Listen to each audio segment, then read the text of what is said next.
నేను పాడిందేమో బెంగాలీ, మొత్తం బెంగాలీ. ఎంత గొప్ప అర్థం అంటే, నా ఫస్ట్ లెక్చర్ భగవద్గీతలో 2001లో ఎప్పుడో తిరుపతి ఇస్కాన్లో భగవద్గీత 2వ అధ్యాయంలో 13వ శ్లోకం, ఆ శ్లోకంతో నా ఫస్ట్ లెక్చర్. నా 2వ లెక్చర్ ఈ పాఠకం, ఈ కీర్తన. దీని అర్థం ఏమిటంటే, హరిహరి మానవ జన్మ వచ్చిన తర్వాత కూడా నేను రాధాకృష్ణుని పూజించకపోతే తెలిసి జానియా సోనియా విషోకాయీను, తెలిసి విషం తాగినట్టు. కాబట్టి మీ అందరికీ విజ్ఞప్తి ఏమిటంటే, కాలాన్ని వ్యర్థం చేసిందండి. మీకు ఎప్పుడు టైం దొరికినా వినండి, చదవండి, రాయండి, అనండి. అనమంటే ఏంటి? లోపల మంత్రం జరుగుతూ ఉండాలి. రామాయణంలో వారి కొడుకు పేరు నాకు తెలుసు చెప్పకూడదు, చెయ్యత్తారు. వారి కొడుకు పేరు నాకు తెలుసు చెయ్యత్తారు, చెప్పకూడదు. ఆయన చెప్తారు. వారికి మన మైకి ఏం పేరు సార్? మీ పేరు పురుషోత్తమ గారు. ఆహా, పొడగంటి మయ్యా మేము పురుషోత్తమ. ఆహా, ఇలా బిర్యానీ పురుషోత్తమ గారు. మనందరం అంగదుడు అంటే వారి కొడుకు రామాయణం తెలుసు. కానీ శ్రీభాష అప్పలాచార్య గారు ఏం చెప్పారంటే, ఆయన మహామహోపాధ్యాయుడు సంస్కృతంలో. మీరు యూట్యూబ్లో కొట్టండి, శ్రీభాష్యం అప్పలాచార్య గారు. ఒక తాతగారు మనవడితో మనవరాలతో చెప్పినంత అద్భుతంగా చెప్తారు, వినండి. భగవంతుడు కలిగి ఉన్నవాడు.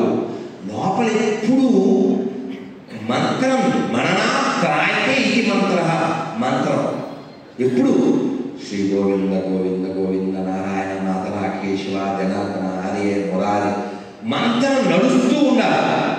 ఇలా మంత్రం జరిగితే మనం ఎప్పుడు మరణించినా పర్వాలేదు. ఈ మంత్రం కానీ లోపల జరగకపోతే ఈ అన్నాలు ఉన్న వేసి. ఎందుకని? మరణించే సమయంలో ఏది స్మరిస్తామో అదే వచ్చే జన్మ అవుతుందని భాగవతంలో చెప్పారు, భగవద్గీతలో చెప్పారు. ఈ మధ్య ఎవరో పిల్లలు చెప్పారు, ఏదో పోస్ట్లో చదివారు, కా అని సినిమా వచ్చిందని. అందులో నేను ఇప్పుడు చెప్పబోయే శ్లోకం చెప్పారు.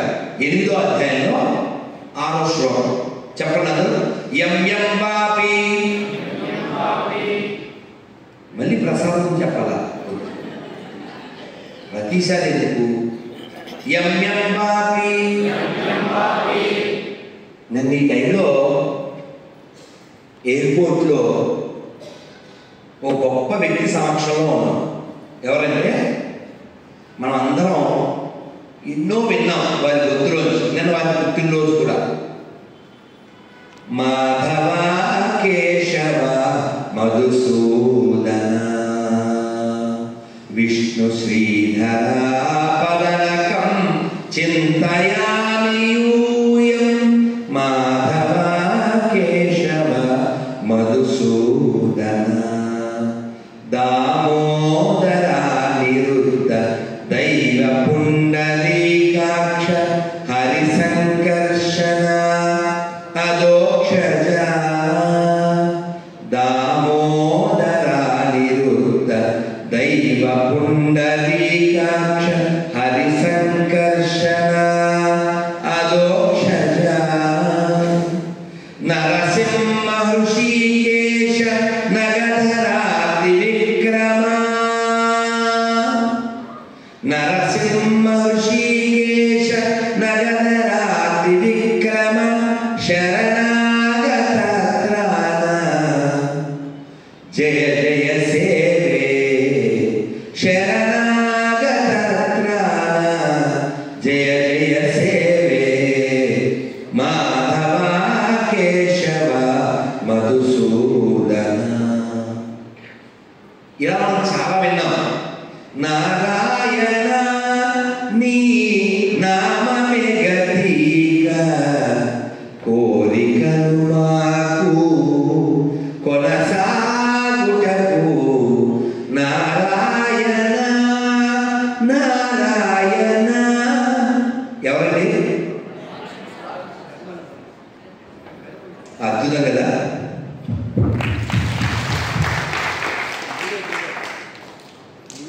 వీడియో చూసారా? చూడకపోయినా చెప్పగలరు. చిత్తూరు వారి చిత్తం మంచి చిత్తం, భగవద్. నిన్న వారితో ఉన్నాం, ఆయన వినపడింది. ఏం పేరు? ఏం పేరు? మీ పేరు చైతన్యం. చైతన్యం కలిగి ఉన్నాను. నేనేమన్నాను? చిత్తూరు వారి చిత్తం భగవద్దత్తం అన్నాను. ఆయనకి నచ్చింది. మీకు వినపడిందా? చిత్తూరు వారి చిత్తం భగవద్దత్తం అంటే భగవంతుడికి అర్పించినటువంటి మనస్సు కలిగిన వారు. మంచి మాట కదండి.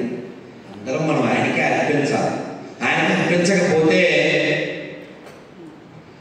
ఆయన రాముడైతే ఆయన పేరు కోదండపాణి, మరి అందులో కో తీసేస్తే ఆయన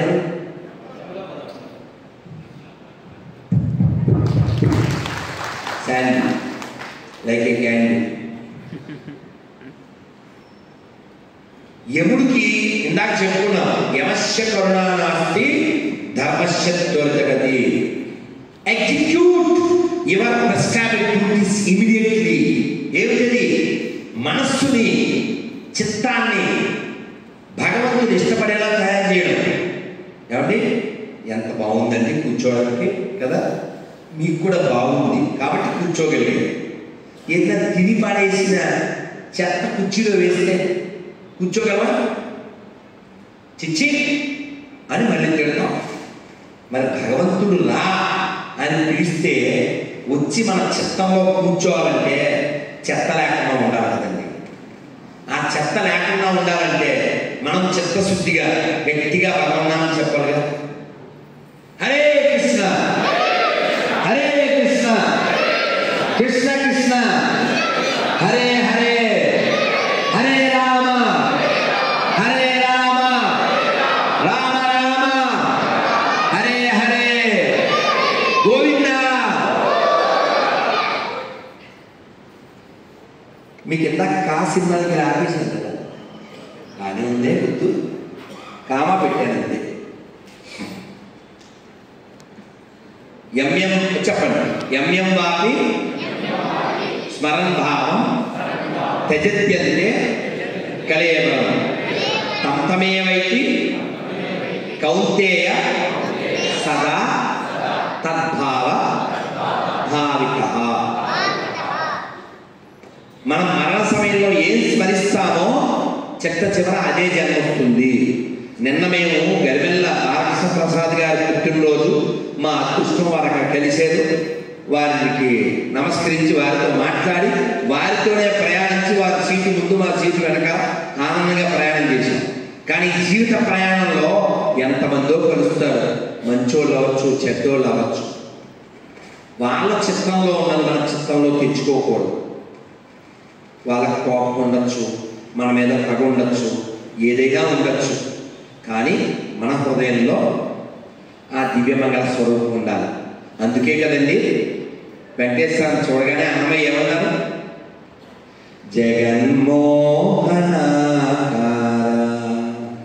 చతురుడవు పురుషోత్తముడవు జగన్మోహనాకార.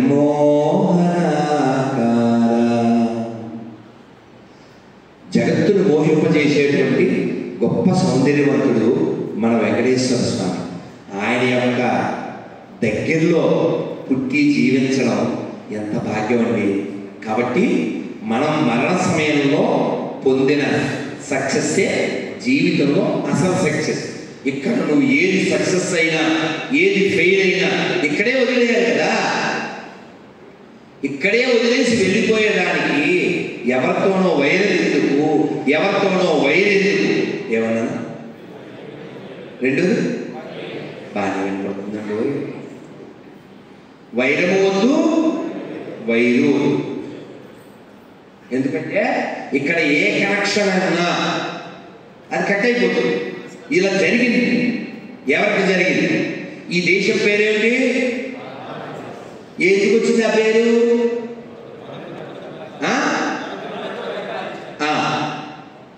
ఏ భరతుడు? మరి ఇదో ప్రశ్న. రాముడు తమ్ముడా? కాదు. మరి ఎవరు చెప్పండి? ఎవరు చెప్తున్నారు? అది ఓకే. ఏ భరతుడు? దుష్యంతుడు కొడుకు శకుంతల. ఇదే తెలుసు కదండి మనకి.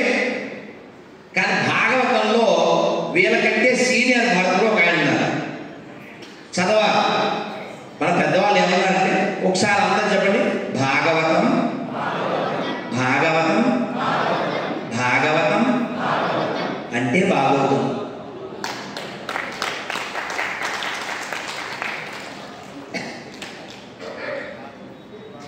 భాగవతం భాగవతం భాగవతం అంటే ఏదో రోజుకి భాగవతం. మన ఇక్కడ భగవత్ వైభవం. ఎందుకంటే భాగవతం గురించి మాట్లాడుకోవాలి. ఆ భాగవతోత్తములైనటువంటి మహనీయుల గురించి మాట్లాడుకోవాలి. ఇదే మన ఉద్దేశం. ఇదే జీవితానికి ప్రమాదం. చూడండి, మనం ఏది భగవంతుడికి సంబంధం లేని మాట్లాడుకోవడం లేదు. ఎటు నుంచి ఎటు తీసుకెళ్ళినా భగవన్నామము, భగవద్భక్తులు, భగవద్ వైభవం, భగవంతుడి కీర్తన ఇదే మాట్లాడుతున్నాం కదా. ఓ శ్లోకమైనా పద్యమైనా ఇలాగే జీవించాలి. వినడమైనా కావచ్చు, రాయడం కావచ్చు, చదవడం కావచ్చు. ఎందుకని మన చిత్తం అటువైపే తిరగాలి, అటువైపే ఉండాలి. అలా ఈ భూమండలాన్ని 36,000 సంవత్సరాలు పరిపాలించి భరతుడు అనే రాజు, ఆయన వృషభదేవుడు కుమారుడు. వృషభదేవుడు అంటే విష్ణువు యొక్క అవతారం. ఈ జైన మతానికి మూలం. ఈ రాజ్యసుఖాలు వెక్స్ అయిపోయి మానవ జీవిత లక్ష్యం ఇది కాదు, మోక్షం పొందాలి అని అడవికి వెళ్ళారు. రోజు 3 సార్లు స్నానం చేస్తున్నారు. ఎక్కడ? గండకి నదిలో. రోజు స్నానం చేసి జుట్టు దువ్వుకోకపోతే ఏమవుతుందండి? అట్టగట్టి రోజు స్నానం చేయడం, తపస్సు చేసుకోవడం. అలా ఒకరోజు స్నానానికి వెళ్తే ఒక పులి చేత తరమబడిన గర్భిణి అయినటువంటి జింక భయంతో ఆ నీటి చెలవ, చిన్న కాలవ టక్కన దూకింది. దూకేసరికి కడుపులో ఉన్న బిడ్డ నీళ్ళలో పడిపోయింది. పారుతున్న నీళ్ళలో పడిపోయింది పుట్టి పుట్టగానే. అప్పుడే ఈయన స్నానానికి వచ్చారు. ఎవరైనా? భరతుడు. మీరు బాగా వినాలి. మనమే ఉన్నామండి మామూలు వాళ్ళు. అయ్యో అనుకుంటామనుకో, తక్కువ వెళ్ళి దాన్ని తీసుకొచ్చారు. వాళ్ళ అమ్మ ఆ పక్కకి వెళ్ళి చచ్చిపోయింది. గట్టుగా అవతల పక్క వెళ్ళి చనిపోయింది. ఇప్పుడు ఫారెస్ట్ డిపార్ట్మెంట్ వాళ్ళకి ఫోన్ చేయడానికి లేదుగా. ఈయనే అన్ని డిపార్ట్మెంట్లో వదిలేసాడు కదా రాజుగారు. ఇప్పుడు ఈ పెంపకం బాధ్యత ఎవరిదే? ఈయనదే. పెంచుతున్నాడు. పెంచితే ఏమవుతుంది? వైరు. మీరు చూడండి, ఇప్పుడు మీకు అర్థమైపోతుంది. ఈయన కూర్చుని ఓం నమో నారాయణాయ, ఓం నమో నారాయణాయ, ఓం నమో నారాయణాయ, ఓం నమో నారాయణాయ అని జపం చేస్తూ ఆయన 9వ స్టేజ్కి వెళ్తే భగవంతుడి దగ్గరికి వెళ్ళిపోతాడు. 8 స్టెప్పులు వెళ్ళాడు. ఈ 9వ స్టేజ్కి వెళ్ళే లోపల ఇది పరిచయమే. అంటే భగవంతుడిని కళ్ళు మూసుకుంటే ఆ దివ్యమంగళ స్వరూపం అలా కనబడిపోతుంది. ఆ స్థితికి వచ్చాడు. ఇప్పుడు కళ్ళు మూసుకుంటే ఎవరు?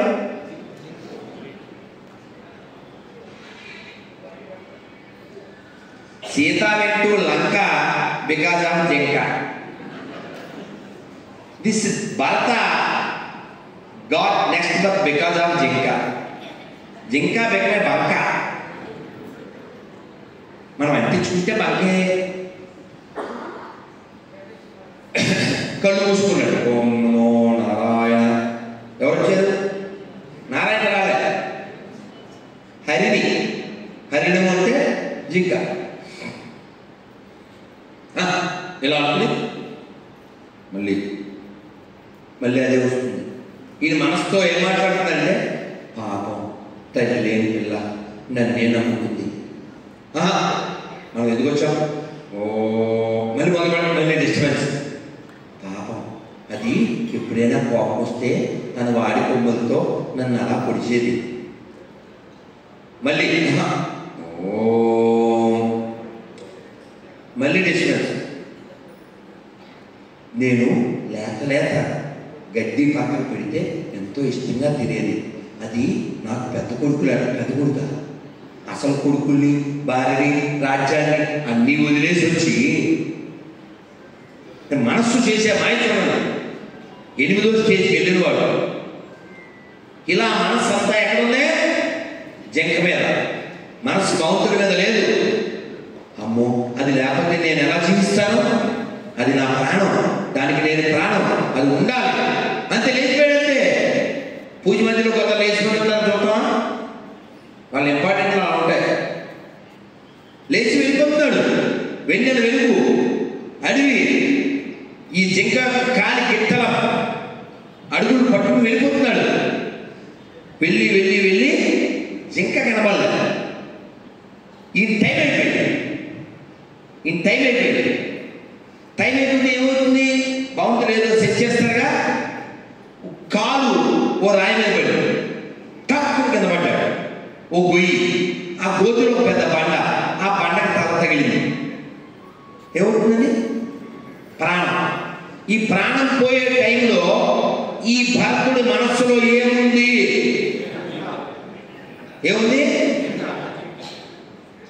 ఇందాక మనం కాశీలో శ్లోకం ఏంటండి భౌతికతలో? యమ్యంభావం తజిత్తే కలయం తమేవైతి కౌంటేయ సదా తద్భావ భావిత. ఇది కదా. అంత రాజు, ఈ దేశం మొత్తం ప్రపంచం అంతా పరిపాలించిన రాజు. దీని పేరు ఇలావత వర్షము. ఏంటి? ఇప్పుడు సంకల్పంలో ఏం చెప్తారు? భరతవర్షే, భరతఖండే, ఇది కదండి. ఈ భరతవర్షం రావడానికి కారణం ఆయన. అంత రాజు కాస్త జింకైపోయాడు. జింకను స్మరించి జింకగా పుట్టాడు. కానీ ఇంత తపస్సు చేశాడుగా, అది వ్యర్థం కాలే. ఆ పుణ్యం ఉంది. భగవద్గీతలో స్వామి చెప్పారు, స్వల్పమప్యస్య ధర్మస్య త్రాయతో మహతో భయా. కొంచెం చేసినా అంటే భక్తులు ఎంత ప్రేమాస్పదులు అంటే, మన చాగంటి గారిది ఏదో ప్రవచనం వింటున్నారు. ఆవు కూడా గుడిలోకి వెళ్ళిపోయింది. గుడి వెనకాల నుంచి పరిగెట్టేస్తుంది. వీడు పరిగెట్టాడు, మొత్తాన్ని పట్టుకున్నాడు. వీడు అటు మొదలుపెట్టి ఇలా తిరిగాడు. దాన్ని ఏమంటాడండి? రాసుకుంటాడు. వీడు వాడు ఎందుకు వచ్చాడు లోపలికి? కానీ భగవంతుడు అలా అనుకోడు. వాడు నాకు ప్రదక్షిణ చేసాడు అనుకుంటాడు. అంత దయగలిగిన వాడు.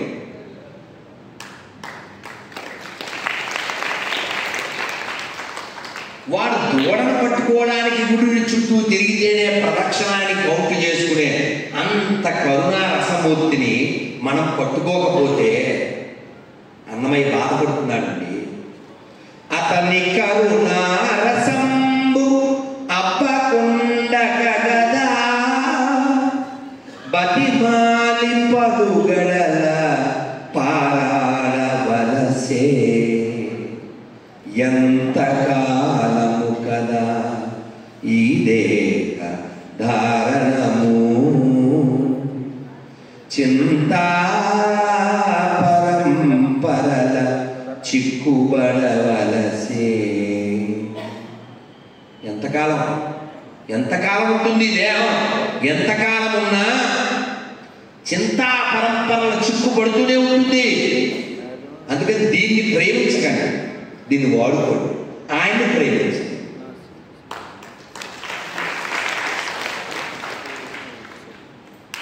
చిత్తూరు వారి చిత్తానికి అర్థమైంది కాబట్టి చప్పట్లు పెట్టారు. అదే చెత్త ఉంటే అసలు చప్పట్లు వచ్చి ఉండేవి కాదు. అంటే మీరు అర్థం చేసుకోకుండా ఉంటే దీన్ని వాడుకోవాలి, ఆయన్ని ప్రేమించాలి.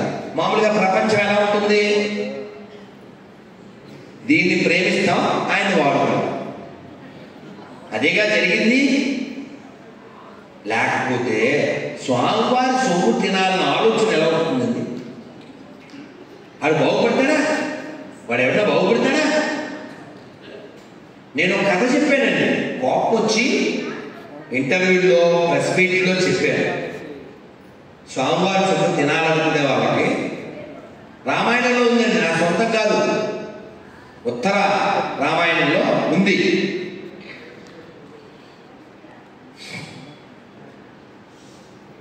ఈ భరతుడు కంటిన్యూషన్ మళ్ళీ చెప్తా. రామాయణం నుంచి మళ్ళీ భాగవతంలోకి వెళ్దాం. అక్కడ ఫోను ఎవరు మాట్లాడుతున్నారు వాళ్ళకు మైక్ సెట్ ఇవ్వండి, ఒక మైక్ తీసుకెళ్ళివ్వండి. కోపడకూడదండి, మైక్ ఇచ్చేస్తే మనం అందరం వినొచ్చు.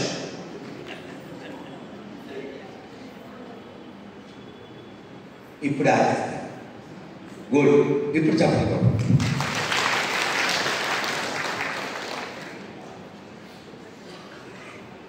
ఒక కుక్క వచ్చి రాముల వారు 11,000 సంవత్సరాలు పరిపాలించినప్పుడు గంట కట్టారు, ధర్మగంట. ఎవరికైనా సమస్య వస్తే కొట్టచ్చు. కానీ రాముడి యొక్క పరిపాలన సమస్యలు లేవు, ఎవరు కొట్టలేదు. ఇంకా రామావతారం అయిపోయే ముందు ఎప్పుడో ఈ కుక్క వచ్చి గంట కొట్టింది. లక్ష్మణుడు తలుపు తీశాడు. ఏమిటి సమస్య? నన్ను వాడు కొట్టాడు. ఎవడు వాడు? చిత్తూరులో ఉంటాడు. ఎక్కడ? చెప్పింది. బట్టలు పంపించి వాడిని తీసుకొచ్చాడు. దీనికి చెవి మీద దెబ్బ తగిలింది. ఫస్ట్ ఎయిడ్ చేశారు. వాడిని నిలబెట్టారు. ఈవిడికేమో కుర్చీలో కూర్చోబెట్టారు కుక్కని. మహాభారతంలో కుక్క పాత్ర ఉంది, రామాయణంలో ఉంది. గరికపాటి వారు నిలబడదాకా ఇక్కడ చెప్పారు కదా. గరికపాటి వారు చెప్పారు, నేను చాలాసార్లు విన్నా. Mahabharatam starting with dog, ending with dog. మేము చదివాం కూడా. సరే,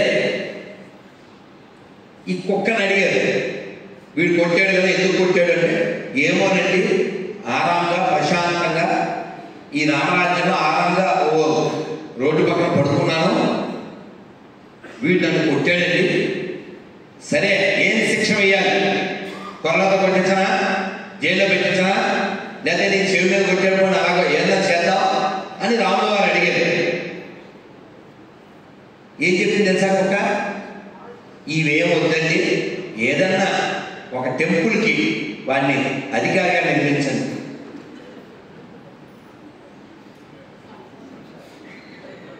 రాముల వారు బాగానే విన్నాను, కరెక్ట్గా చెప్పేవారు.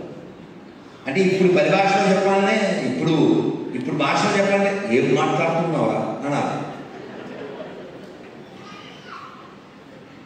అంటే కరెక్టే అంది కుక్క. నిన్ను కొడితే వాడికి పదం ఏమని చెప్తావేంటి అన్నది అందులో. దానికి ఒక కారణం ఉందండి. ఏమిటి కారణం? గత జన్మలో నేను కూడా టెంపుల్కి అధికారిని. అప్పుడు స్వామివారిది దీపం రెడీ. స్వామివారి దీపం ఒత్తి అలా పైకెత్తి చేతి కట్టుకున్నాను. ఒత్తికి ఉన్న నూనెని నెత్తికి రాసుకున్నాను. ఒత్తికి ఉన్న నూనెని నెత్తికి రాసుకుంటే కుక్క అయిపోతే ఇది కూడా ఏదైనా చేయండి.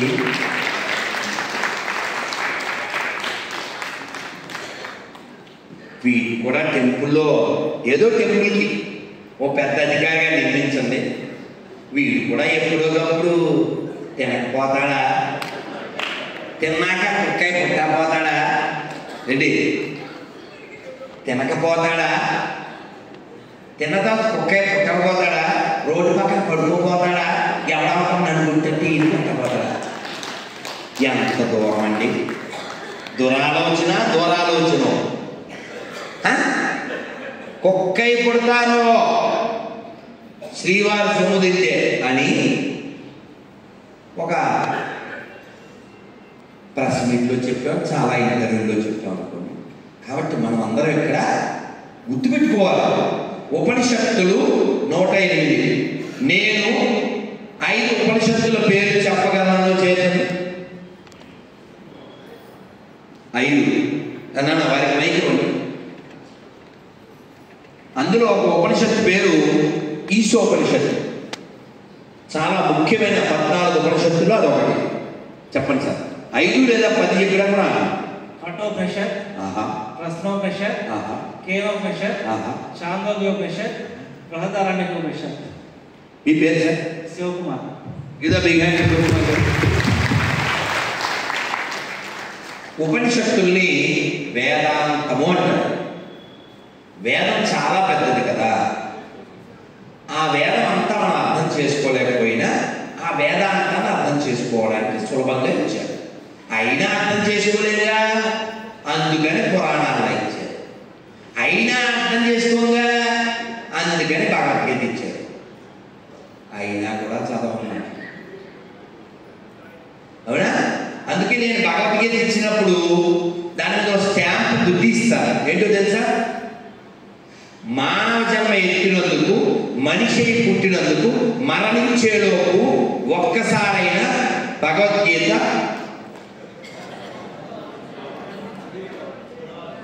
నేను అలా రాయను. నేనంత మంచోడు కాదు. మేమేం రాస్తామంటే మానవ జన్మ ఎత్తినందుకు, మనిషి పుట్టినందుకు జీవితంలో ఒక్కసారైనా పూర్తిగా భగవద్గీత చదివి చావండి. ఇంకా అయిపోలేదు సార్ మురళి, ఇంకా అయిపోలేదు. బ్రాకెట్లో ఏంటో తెలుసా? చదవకపోయినా చస్తారు కాబట్టి.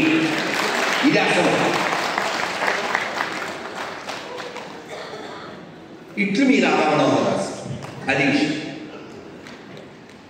అందుకని ఈ ఉపనిషత్తుల్లో ఈశోపనిషత్తులో చెప్పారు, ఈశావాస్యమదం సర్వం యత్కించా జగత్యాం జగత్ తేన కంటేన జీద మాగత శ్రద్ధనం. ఇదంతా అయింది, మనది కాదు. ఏమంటే ఇక్కడ ఎవరికైనా వచ్చిన వాళ్ళు ఒక్కరికైనా చైర్ చాలా బాగుంది, వెళ్ళేటప్పుడు ఇంటికి పట్టుకెళ్దాం, సోఫా చాలా బాగుంది, అసలు ఎలాంటి ఆలోచన మనకు వస్తుందా? రాదు. ఎందుకు రాదు? మనకు తెలుసు మనది కాదు. కానీ మీకు విషయం చెప్పాలి. మొన్న ఒక వీడియో చూశాను. ఈ అల్యూమినియం లాంటిది ఒక దాంతో చేస్తారు కదా, ఒక 3-4 కూర్చోవడానికి సరిపడా ఉంటుంది కదండి. బస్ స్టాండ్లో అక్కడ 3-4 కూర్చునేది. ఏం చేయాలి? స్టీల్ బేబీ, అదే 3-4 లేదు. ఒక లేడీ ఏకవస్త్రం వేసుకుని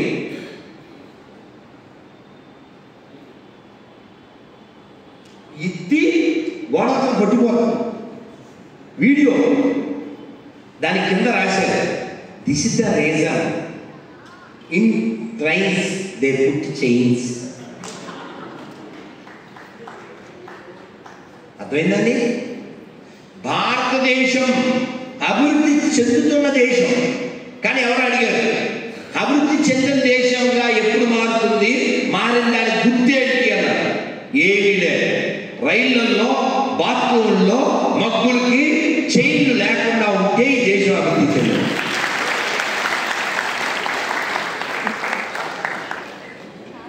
కానీ మీకు తెలుసా, ప్రతి సంవత్సరం లెక్కలు చెబుతున్నాయి, ఈ రైళ్లలో దాదాపు 12 లక్షల దుప్పట్లు, బ్లాంకెట్లు పోతాయి.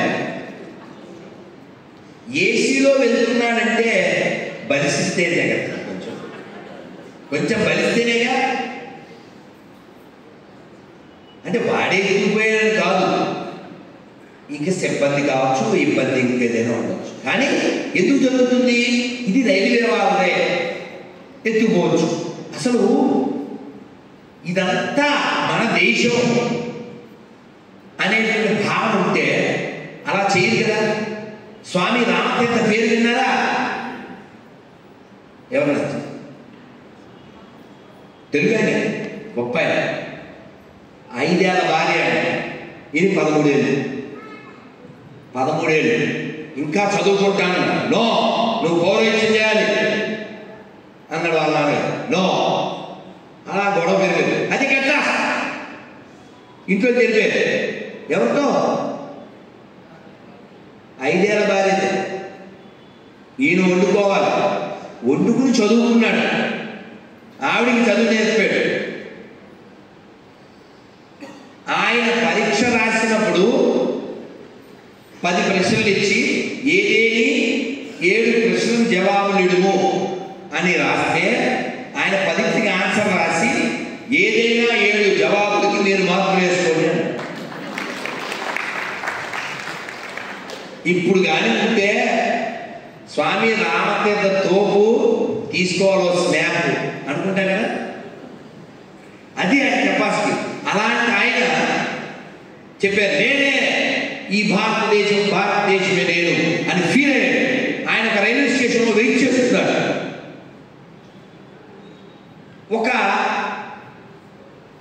ఆయన ఎక్కడికో వెళ్ళారు, ఆయన వెయిట్ చేయడం. వేరే దేశం వెళ్ళినప్పుడు ఆయన బయట దిగి, మాలాంటి వాళ్ళ సమస్య ఏంటంటే ఎక్కడ పడితే అక్కడ ఏది పడితే తెల్లలేము, అది పెద్ద సమస్య. ఆయన ఏమిటి ఈ దేశంలో పండ్లేవా ఏంటో అని పైకి అనుకున్నాడు. ఆయన ఎవడో విన్నాడు, సార్ క్యూబిన్స్ అని పరిగెత్తికి వెళ్ళి, జపాన్ ఎక్కడ పరిగెత్తికి వెళ్ళి కొన్ని పండ్లు తెచ్చిచ్చి, సార్ మా దేశం గురించి ఎక్కడ చెడుగా చెప్పకండి సార్ అన్నాడు. అది వాళ్ళ క్యారెక్టర్. కానీ మన దౌర్భాగ్యం ఏంటంటే శంకర జాతిలో పుట్టిన వంకరగాళ్ళు కొందరు మన దేశంలో పుట్టి, మన దేశంలో తింటూ, మన దేశంలో ఉంటూ వేరే దేశానికి వెళ్ళి మన దేశాన్ని ఆహ్వానిస్తారు. ఎంత దురదృష్టం అండి. అలాంటి దేశద్రోహుల వల్ల మనం చాలా ఓడిపోయాం. అందుకని మనకి దేహభక్తి మాత్రమే కాదు, దేశభక్తి కూడా ఉండాలి, దైవభక్తి కూడా ఉండాలి. సరే, రామతీర్థుల వారి విషయం చెప్పేశాను. మనం అడవిలో ఉన్నామా? చిత్తూరులో ఉన్నామా? ఎక్కడున్నాం మనం? అడవిలో. చిత్తూరు వారి చిత్తం ఇప్పుడు అడవిలో ఉన్నాం. అడవిలో ఎవరి దగ్గర ఉంది? ఎవరు చెప్పారు? ఏం పేరు సార్ మీ పేరు? నరేంద్ర గారు.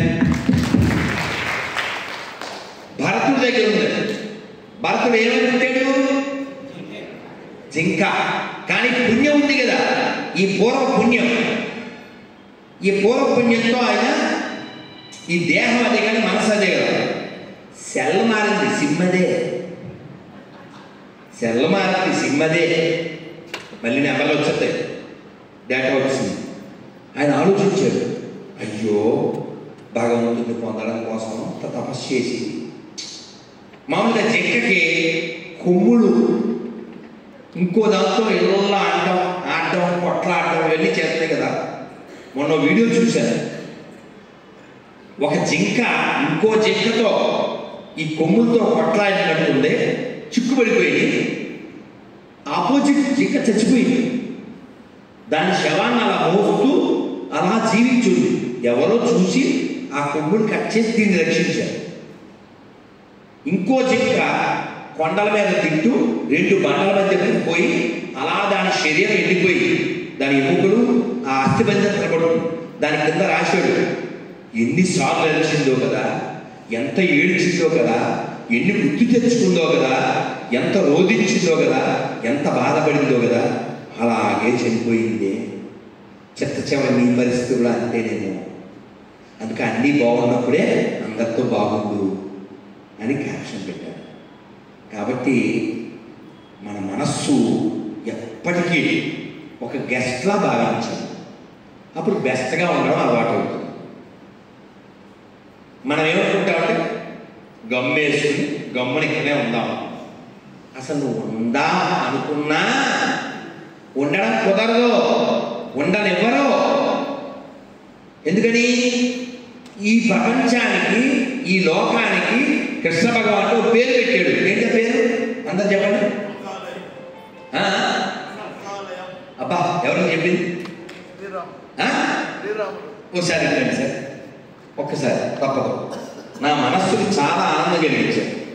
ఎందుకంటే ఇది దుఃఖాలయం అని అలవాటు ఇక రాదు. అదే కొండ మనసులు, కొండ దగ్గరికి మనసుమా, మనసు దగ్గరికి కొండ, కొండ దగ్గరికి మనసు అంటారు కదా, అలాగా. సరే ఏం పేరు మీ పేరు? శ్రీరాములు గారు. మీకు ఎలా తెలుసు కృష్ణుడికి పేరు పెట్టాడు? విన్నారా విన్నారా?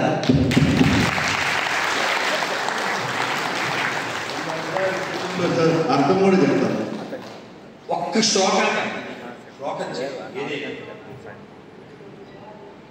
ఒక్క శ్లోకం మయ్యేవ మన దృష్టం మయి బుద్ధి నివేశయ మయి.